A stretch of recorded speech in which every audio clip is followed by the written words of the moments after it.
विधानसभा seat Kolebira ST. Kolebira विधानसभा seat Khunti Lok Sabha निर्वाचन क्षेत्र के तहत आती है। कोलेबिरा विधानसभा सीट झारखंड पार्टी और कांग्रेस के बीच चुनावी जंग का गवाह रहा है। 2005, 2009 और 2014 के चुनाव में इस सीट से एनोस एक्का ने जीत हासिल की थी।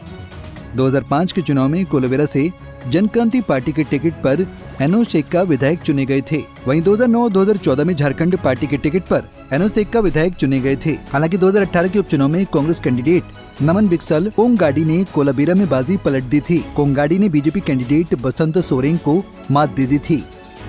2019 के चुनाव में कोलेबिरा सीट पर नमन बिक्सल कोंगाडी की जीत का सिलसिला कायम रखा।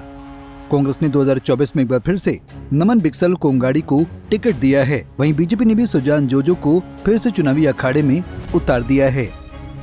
वहीं 2019 के चुनाव में कोलेबिरा सीट पर कांग्रेस उम्मीदवार नमन बिक्सल कोंगाडी ने विरोधियों को शिकस्त दे दी थी।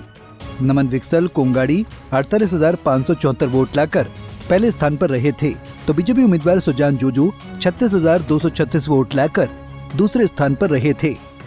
वहीं जेकेपी उम्मीदवार आयना निक्का 18,700 वोट लाकर तीसरे स्थान पर रही थी।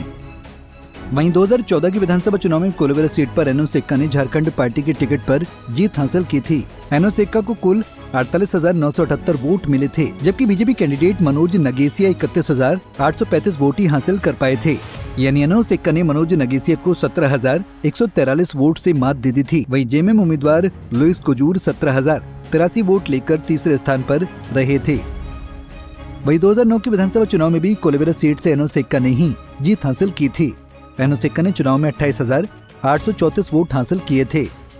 वहीं बीजेपी कैंडिडेट महेंद्र भगत को 21,332 वोट ही मिल पाए थे। इस तरह से एनोस एक्का ने लगभग 7500 वोटों से महेंद्र भगत को हराने में कामयाबी हासिल की थी। वहीं कांग्रेस कैंडिडेट बेंजामिन 13,499 वोट हासिल कर तीसरे स्थान पर रहे थे। एक वक्त में कोलेबिरा सीट पर एनोस एक्का का करिश्मा चलता था, लेकिन कांग्रेस उम्मीदवार नमन बिक्सल कोंगाडी ने एक्का के इस गढ़ पर कब्जा जमा लिया।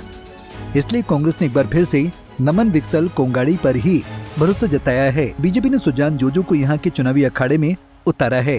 वहीं एनोस एक्का ने कोलेबिरा विधानसभा सीट से अपने बेटे विभव संदेश को प्रत्याशी बनाया है। देखा जाए तो कोलेबिरा सीट पर ईसाई और मुस्लिम मतदाताओं का दबदबा है। कोलेबिरा विधानसभा क्षेत्र में करीब 76% अनुसूचित जनजाति समाज के मतदाता हैं, लेकिन इसमें से बड़ी आबादी ने ईसाई धर्म को अपना लिया है। वहीं करीब 10% मुस्लिम मतदाता भी चुनाव में निर्णायक भूमिका निभाते हैं। यही वजह है कि कोलेबिरा सीट पर इस बार भी बीजेपी पर कांग्रेस भारी पड़ती नजर आ रही है। Bureau report, Punjab Kesari TV. हमसे जुड़े रहने के लिए हमारे YouTube चैनल को सब्सक्राइब करें और नई वीडियो की नोटिफिकेशन के लिए बेल आइकॉन को दबाएं।